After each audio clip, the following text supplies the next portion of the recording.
Joey Gallo is hitting .224, which is awful. He has 16 home runs, which is only 14 points below league average, which is sad but true. He's 16 home runs, which is tied for 20th.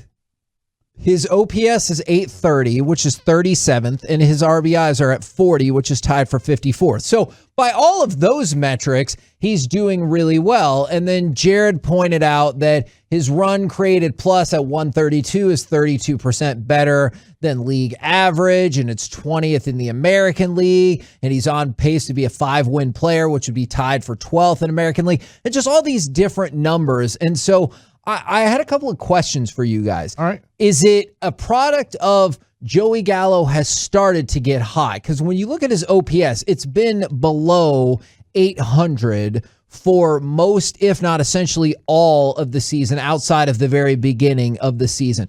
But he has had a torrid month of June. Really not toward month of June, the last 8 games. Okay. Yeah, because they broke it down on MLB Network this morning on Quick Pitch.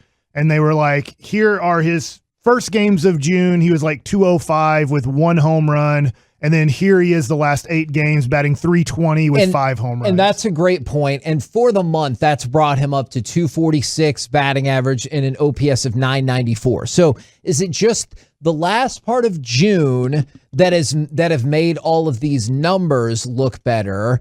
Is it just the numbers that people don't care about that look better because they don't like advanced statistics and analytics?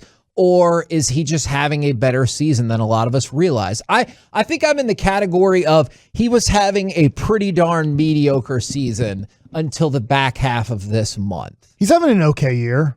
It's below the standards that you hoped. Remember, now let's put this in perspective.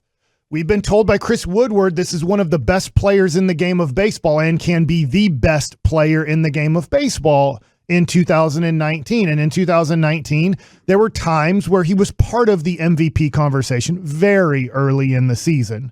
And he had a great year, made the All-Star team. This year, he's not even considered, an All-Star.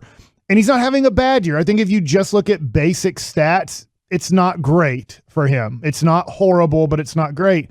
So I'd say he's having an okay year, but under the standards of what was put on him by the organization in 2019. We didn't say it. It was the manager of the Texas Rangers who said, this is an MVP candidate. Yeah. This can be the best player in baseball. And he's awesome defensively. That raises a lot of his overall when you talk about WAR and stuff. Defensively, he's the best right fielder. Nobody cares about that. Right. I think I did notice that in the conversation. I think, Mike, you love that, right? Like you it matters because it matters so much, but other people it doesn't even factor in for whatever reason. Yeah. So I would just say that is the standard that was put on him in 2019 by the Rangers manager is this is an MVP quality player that should make the All-Star team every year as long as he's healthy. Somebody said on the Autoflix Leasing fan text 877-881-1053 from the 817, what's his on-base percentage? So his on-base percentage 385. 385, which is definitely solid for sure. And so there's that. Second best of his career to 2019. And then we get this. He's not good. And then another text said he sucks ass. Why do you guys always talk about him? And that's the part that I'm like, that's fair. A little far. That's what he is, a nice outfielder in baseball. He's not a top 10 outfielder in baseball. When you get to top 20 outfielders in baseball, I think he becomes part of the conversation because defensively only Mookie Betts. I do think there is a person better in right field than him, and it's Mookie Betts. I think he's the second best defensive right fielder in baseball to Mookie Betts. Offensively, he's not having his best year by far. The other thing, too, is he's rarely healthy for like a whole season. So what we do have is a healthy Joey Gallo so far for this year. 2019, he played 70 games, and that was it. He's up to 74 games played this year. So that's a good sign. So hopefully he can stay healthy throughout this season and not have anything happen to him.